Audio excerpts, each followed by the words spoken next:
ನಮಸ್ಕಾರ. ಸುದ್ದಿ ಮೃದಂಗ ವಿಶೇಷ ಕಾರ್ಯಕ್ರಮಕ್ಕೆ ಸ್ವಾಗತ. ನಾನು ಎಚ್.ಎಸ್. ಸುಧೀಂದ್ರ ಕುಮಾರ್. ಎರಡು ವಿಷಯಗಳನ್ನು ನಿಮ್ಮ ಗಮನಕ್ಕೆ ತರುವಂತಹ ವಿಶೇಷ ಕಾರ್ಯಕ್ರಮ ಇದು. ಜುಗಲ್ಬಂದಿ ಜಗಳಬಂದಿ ವಿಶೇಷ ಸಂದರ್ಶನ ಮಾಡಿ, ಗಾಳಿಯಲ್ಲಿ ಗುಂಡು ದಾಖಲೆ ಸಮೇತ ಸಾಬೀತುಪಡಿಸಲು ಕದರಪ್ಪ ಆಗ್ರಹ. ಎರಡು ಸುದ್ದಿಗಳನ್ನು ನಿಮ್ಮ ಗಮನಕ್ಕೆ ತರುವಂಥ ವಿಶಿಷ್ಟ ಕಾರ್ಯಕ್ರಮ. ಮೊದಲದಾಗಿ, ನಿನ್ನೆ ದಿವಸ ಎರಡು ಸುದ್ದಿಗಳನ್ನು ಸಾರ್ವಜನಿಕರಿಗೆ ಕೊಡಲಾಗಿತ್ತು. ಒಂದು ಸುದ್ದಿ ಒಳಗೆ ಜುಗಲ್ಬಂದಿ ಹಾಗೂ ಜಗಳಬಂದಿ ಅನ್ನುವಂಥ ವಿಶೇಷವಾದ ಕಾರ್ಯಕ್ರಮಗಳನ್ನು ನೀಡಲಾಗಿತ್ತು. ಯಶವಂತಪುರ ವಿಧಾನಸಭಾ ಕ್ಷೇತ್ರದ ಶಾಸಕ ಮಾಜಿ ಸಹಕಾರ ಸಚಿವ ಎಸ್.ಟಿ. ಸೋಮಶೇಖರ್ ವರ್ಸಸ್ ಭಾರತೀಯ ಜನತಾ ಪಕ್ಷದ ರಾಜ್ಯ ರೈತ ಮೋರ್ಚಾದ ಉಪಾಧ್ಯಕ್ಷ ಎಂ. ರುದ್ರೇಶ್ ರವರ ನಡುವೆ ನಡೆದಂತಹ ಮಾತುಗಳು, ಕತೆಗಳು, ವಿವರಗಳನ್ನು ಸಾರ್ವಜನಿಕರಿಗೆ ನೀಡಲಾಗಿತ್ತು. ಸೋಮಶೇಖರ್ ವಿರುದ್ಧವಾಗಿ ಎಂ. ರುದ್ರೇಶ್ ಹರಿಹಾಯ್ದಿದ್ದರು. ಎಂ. ರುದ್ರೇಶ್ ಹೇಳಿಕೆಗೆ ಎಸ್.ಟಿ. ಸೋಮಶೇಖರ್ ಗರಂ ಆಗಿ ಹರಿಹಾಯ್ದಿದ್ದರು. ಎರಡು ಸುದ್ದಿಗಳನ್ನು ಚಾಚೂ ತಪ್ಪದೆ, ಯಾವುದೇ ಎಡಿಟ್ ಮಾಡದೆ ಪೂರ್ಣ ಪ್ರಮಾಣದ ವರದಿಯನ್ನು ಸುದ್ದಿ ಮೃದಂಗ ನೀಡಿತ್ತು. ಅನೇಕರು ಅದಕ್ಕೆ ದೂರವಾಣಿಯನ್ನು ಮಾಡಿ ಸಂದೇಶವನ್ನು ಕಳಿಸಿ ಒಂದು ಮಾಹಿತಿಯನ್ನು ನೀಡಿದ್ದಾರೆ. ಜುಗಲ್ಬಂದಿ ಹಾಗೂ ಜಗಳಬಂದಿ ವಿಶೇಷ ಸಂದರ್ಶನವನ್ನು ಮಾಡಿ ತುಂಬ ಚೆನ್ನಾಗಿತ್ತು. ಕೇವಲ ಇಷ್ಟಕ್ಕೆ ಅದು ನಿಲ್ಲದೆ ಇಬ್ಬರನ್ನೂ ಕೂಡ ವಿಶೇಷ ಸಂದರ್ಶನದ ಮೂಲಕವಾಗಿ ಹೊರಬಾರಲಾರದ ಅನೇಕ ವಿಷಯಗಳನ್ನು ಸಾರ್ವಜನಿಕರಿಗೆ ತರಬೇಕು, ಆ ಕೆಲಸವನ್ನು ಸುದ್ದಿ ಮೃದಂಗ ಮಾಡಬೇಕು ಅನ್ನುವಂಥ ಮನವಿಯನ್ನು ಅನೇಕರು ಮಾಡಿದ್ದಾರೆ. ಒಂದು ಕಡೆಗೆ ಎಂ. ರುದ್ರೇಶ್ ಅವರು ಕೆಲವೊಂದು ವಿಚಾರವನ್ನು ಬೂದಿ ಮುಚ್ಚಿದ ಕೆಂಡದಂತೆ ಹೇಳಿಬಿಟ್ಟಿದ್ದಾರೆ. ಇನ್ನೊಂದು ಕಡೆಗೆ ಎಸ್.ಟಿ. ಸೋಮಶೇಖರ್ ಅವರು ಯಾವುದೇ ವಿಚಾರವನ್ನು ಮರೆಮಾಚದೆ ನೇರವಾಗಿ ಮಾತನಾಡಿದ್ದಾರೆ. ಹಾಗಾಗಿ ಹಿಂದೆ ನಡೆದ ಮಾತುಕತೆಗಳು, ಈಗ ನಡೆಯಬಹುದಾದ ಮಾತುಗಳು ಅಥವಾ ಮಾತುಕತೆಗಳಲ್ಲಿ ಬಂದಂಥ ವಿಷಯಗಳು ಏನಿತ್ತು ಅನ್ನುವಂಥದ್ದನ್ನು ಸುದ್ದಿ ಮೃದಂಗ ವಿಶೇಷ ಸಂದರ್ಶನದ ಮೂಲಕವಾಗಿ ಸಾರ್ವಜನಿಕರಿಗೆ ನೀಡಬೇಕು, ಚಾಚು ತಪ್ಪದೆ. ರುದ್ರೇಶ್ ಅವರು ಏನು ಹೇಳ್ತಾರೆ, ಸೋಮಶೇಖರ್ ಅವರು ಏನು ಹೇಳ್ತಾರೆ, ಜಗಲ್ಬಂದಿ ಜುಗಳಬಂದಿ ಎಲ್ಲವನ್ನು ಕೂಡ ನೀಡಬೇಕು ಅಂತಕ್ಕಂಥ ಮನವಿಯನ್ನು ಮಾಡಿದ್ದಾರೆ. ಮನವಿ ಮಾಡಿರೋದು ನಿಮ್ಮ ಗಮನಕ್ಕೆ ತರ್ತಿದ್ದೇನೆ.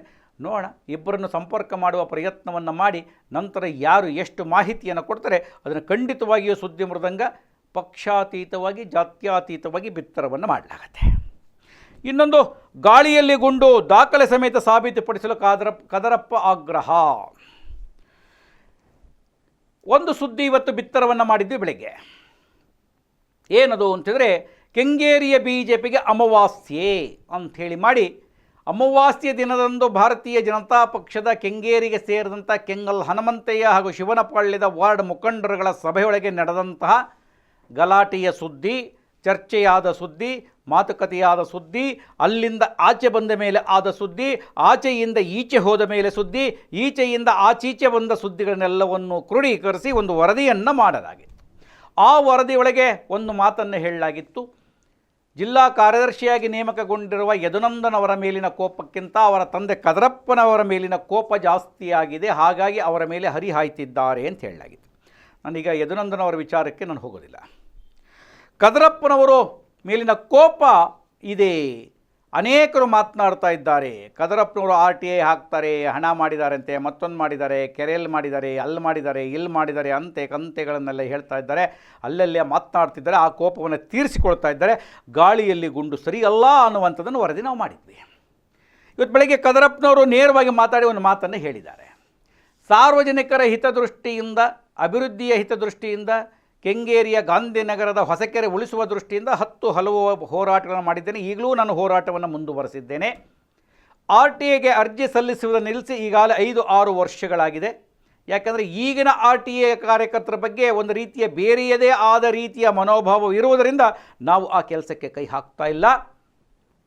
5 ವರ್ಷದ ಕೆಳಗೆ ಒಂದಿಷ್ಟು RTI ಹಾಕಿ ಅದಕ್ಕೆ ದಾಖಲೆ ತೆಗೆದುಕೊಂಡು ಕೆಲಸವನ್ನು ಮಾಡಿದ್ದೇವೆ ವಿನಃ ಯಾವುದೇ ಹಣವನ್ನು ನಾನು ತೆಗೆದುಕೊಂಡಿಲ್ಲ. ಯಾವ ಅಧಿಕಾರಿಯೂ ನನಗೆ ಹಣ ಕೊಟ್ಟಿಲ್ಲ. ಕೊಟ್ಟಿದ್ದೇ ಆಗಿದ್ದರೆ ನನ್ನ ಮಾತನ್ನು ಈ ಮಟ್ಟಿಗೆ ಆ ಅಧಿಕಾರಿಗಳು ಕೇಳ್ತಾ ಇರಲಿಲ್ಲ, ಕೆಲಸ ಮಾಡೋಕ್ಕೆ ಬಿಡ್ತಾ ಇರಲಿಲ್ಲ. ಕೇವಲ ನನ್ನ ಮೇಲಿನ ಯಾವುದೋ ದುರುದ್ದೇಶನೋ, ಹೊಟ್ಟ ಉರಿಯೋ ಏನೋ ಕಾರಣಕ್ಕೋಸ್ಕರವಾಗಿ ನನ್ನ ಮೇಲೆ ಇಲ್ಲ ಸಲ್ಲದ ಆಪಾದನೆ ಮಾಡುವಂಥದ್ದು ಸರಿಯಾದುದಲ್ಲ. ದಾಖಲೆಯ ಸಮೇತವಾಗಿ ನನ್ನ ಮುಂದೆ ತಂದು ಇಡಲಿ, ನಾನು ಆಗ ಮಾತನಾಡುತ್ತೇನೆ. ಯಾರ ಬಳಿ ಹಣ ಕೇಳಿದ್ದೇನೆ, ಯಾರಿಂದ ಹಣ ವಸೂಲಿ ಮಾಡಿದ್ದೇನೆ, ಏನಿದೆ ನಿಮ್ಮ ಬಳಿ ದಾಖಲೆ, ಪ್ರೂವ್ ಮಾಡಿ, ನಾನು ಬಹಿರಂಗ ಚರ್ಚೆಗೆ ಬರಲು ಸಿದ್ಧನಿದ್ದೇನೆ ಅನ್ನುವಂಥ ಮಾತನ್ನು ಕದರಪ್ಪನವರು ಹೇಳಿದ್ದಾರೆ. ವೈಯಕ್ತಿಕ ದೇಶಕ್ಕೋಸ್ಕರವಾಗಿ ನನ್ನ ಮೇಲೆ ಇಲ್ಲ ಸಲ್ಲದ್ದನ್ನು ಹೇಳುವಂಥದ್ದು ಸೂಕ್ತವೂ ಅಲ್ಲ. ಈಗಲೂ ಕೂಡ ಕೆರೆಯ ಅಭಿವೃದ್ಧಿಯ ಹಿನ್ನೆಲೆ ಒಳಗೆ ಒಂದಷ್ಟು ವಿಡಿಯೋಗಳನ್ನು ಮಾಡಿಕೊಂಡು ಕೂಡ ಬಂದಿದ್ದೇನೆ. ನಾನು ಇಷ್ಟು ಹೋರಾಟ ಮಾಡಲಾಗ್ತದೆ, ಹೋರಾಟದ ಇಂಚಿಂಚು ನಿಮಗೆ ಅರಿವಿದೆ. ಆದರೂ ನೀವು ಯಾರೋ ಹೇಳಿದ್ದನ್ನು ಕೇಳಿ ನೇರವಾಗಿ ವರದಿ ಮಾಡಿದ್ದೀರಿ. ಇದು ನನಗೆ ಅಪಮಾನವೂ ಆಗಿದೆ, ಆದರೂ ಸಹಿಸಿಕೊಂಡಿದ್ದೇನೆ. ಹೇಳಿರುವ ವ್ಯಕ್ತಿಯ ಮತ್ತೊಂದಷ್ಟು ನಿಮಗೆ ದಾಖಲೆಗಳು ನಿಮ್ಮ ಬಳಿ ಇದ್ದರೆ ಕೊಡಿ, ನಾನು ಅವರ ಮೇಲೆ ಮಾನನಷ್ಟ ಮೊಕದ್ದಮೆ ಹಾಕಲು ತಯಾರಾಗಿದ್ದೇನೆ ಎನ್ನುವಂಥದ್ದು ಕದರಪ್ಪನವರ ಮನವಿ. ನಾವು ಅದನ್ನು ಹೇಳಿದಂಥದ್ದು ಅವರಿವರು ಮಾತನಾಡ್ತಿದ್ದಾರೆ ಅಂತ. ಮಾತಾಡಿರತಕ್ಕಂಥ ನನ್ನ ಬಳಿ ಮಾತನಾಡಿದ್ರು ಕೂಡ ನಾವು ಪತ್ರಿಕಾ ಧರ್ಮದ ಪ್ರಕಾರವಾಗಿ ಯಾರು ನಮಗೆ ಹೇಳಿದ್ದಾರೆ ಅಂತ ಈ ಗಳಿಗೆಯವರು ನಾವು ಹೆಸರನ್ನು ಹೇಳಲಿಕ್ಕೆ ಹೋಗಿಲ್ಲ, ಹೇಳೋದಿಲ್ಲ. ಒಂದಂತೂ ನಾವು ಅನೇಕ ಬಾರಿ ಹೇಳಿದ್ದೇವೆ, ಸುಮ್ಮನೆ ಏಕಾಏಕಿಯಾಗಿ ಅವರು ದುಡ್ಡು ತಿಂದ್ರಂತೆ, ಇವ್ರು ದುಡ್ಡು ತಿಂದ್ರಂತೆ, ಅದಂತೆ ಇದಂತೆ ಅನ್ನೋದಕ್ಕಿಂತ ಯಾವುದಾದರೂ ಒಂದು ದಾಖಲೆ ಸಮೇತವಾಗಿ ನೀವು ಇದೆಲ್ಲ ಹಣ ತಿಂದಿದ್ದೀರಿ ಅಂತನೋ ಅಥವಾ ಇದಕ್ಕೆ ಉತ್ತರ ಕೇಳಿ ಇದನ್ನು ಉತ್ತರ ಪಡೆದ ಮೇಲೆ ನೀವು ಇದನ್ನು ಕಾನೂನಾತ್ಮಕವಾಗಿ ಮುಂದುವರಿಸಿಲ್ಲ ಏಕೆ, ಇದರಿಂದ ಅನುಮಾನ ಇದೆ ಅಂತನಾದರೂ ಮಾತನಾಡಬೇಕಿತ್ತು ಅನ್ನುವಂಥದ್ದು. ಕದರಪ್ಪನವರಂತೂ ಇನ್ನೂ ಬಿಟ್ಟಿಲ್ಲ, ಆಗ್ರಹದಲ್ಲೇ ಇದ್ದಾರೆ. ನನಗೆ ಪ್ರೂವ್ ಮಾಡಲು ಹೇಳಿ, ಅಥವಾ ನೇರವಾಗಿ ಹೇಳಿರುವವರ ಹೆಸರನ್ನಾದರೂ ಕೊಡಿ, ಅಥವಾ ರೆಕಾರ್ಡ್ ಇದ್ದರೆ ಕೊಡಿ, ನಾನು ಮಾನನಷ್ಟ ಮೊಕದ್ದಮೆಯನ್ನು ಹಾಕ್ತೇನೆ. ನಾನು ಯಾವುದೇ ಕಾರಣಕ್ಕೂ ಈ ಗಳಿಗೆಯವರೆಗೂ ಕೂಡ RTIಯಿಂದ ಹಣ ಮಾಡಿಲ್ಲ, ಮಾಡುವುದಿಲ್ಲ, ಮಾಡುವ ಅಗತ್ಯತೆಯೂ ನನಗಿಲ್ಲ. ನನ್ನದೇ ಆದ ದುಡಿಮೆ ಇದೆ, ನನ್ನದೇ ಆದ ಬದುಕಿದೆ, ನನ್ನದೇ ಆದ ಹೋರಾಟ ಇದೆ, ನನ್ನದೇ ಆದ ಸಾಮಾಜಿಕ ಕಳಕಳಿ ಇದೆ ಎನ್ನುವಂಥದ್ದು ಕದರಪ್ಪನವರು ಹೇಳಿದ್ದಾರೆ. ಅದನ್ನು ನಿಮ್ಮ ಗಮನಕ್ಕೆ ತರ್ತಾ ಇದ್ದೇನೆ. ಒಟ್ಟು 2 ಸುದ್ದಿಗಳು ನಿಮ್ಮ ಗಮನಕ್ಕೆ ಕೊಟ್ಟಿದ್ದೇನೆ. 2ನೇ ಸುದ್ದಿ ಅಂತ ಅವ್ರು ಹೇಳಿರೋದನ್ನು ಹೇಳಿಬಿಟ್ಟಿದ್ದೇವೆ. ಯಾರೋ ದಾಖಲೆ ಕೊಟ್ಟರೆ ದಾಖಲೆ ಸಮೇತ ಮುಂದೆ ನೋಡೋಣ. ಇನ್ನು ಜುಗಲ್ಬಂದಿ ಜಗಳಬಂದಿ ಬಗ್ಗೆ ನಾವು ಸೋಮಶೇಖರ್ ಅವರನ್ನ ವಿಶೇಷ ಸಂದರ್ಶನಕ್ಕೆ ಪ್ರಯತ್ನವನ್ನು ಮಾಡ್ತೇವೆ, ರುದ್ರೇಶ್ ಅವರ ವಿಶೇಷ ಸಂದರ್ಶನಕ್ಕೆ ಪ್ರಯತ್ನವನ್ನು ಮಾಡ್ತೇವೆ. ಇಬ್ಬರೂ ಸಂದರ್ಶನವನ್ನು ಕೊಟ್ಟ ಸಂದರ್ಭದೊಳಗೆ ಆ 2 ಸಂದರ್ಶನವನ್ನು ನಿಮ್ಮ ಗಮನಕ್ಕೆ ತರ್ತೇನೆ ಅಂತ ಹೇಳ್ತಾ ಇವತ್ತಿನ ವಿಶೇಷ ಕಾರ್ಯಕ್ರಮವನ್ನು ಮುಗಿಸ್ತಾ ಇದ್ದೇನೆ. ನಮಸ್ಕಾರ.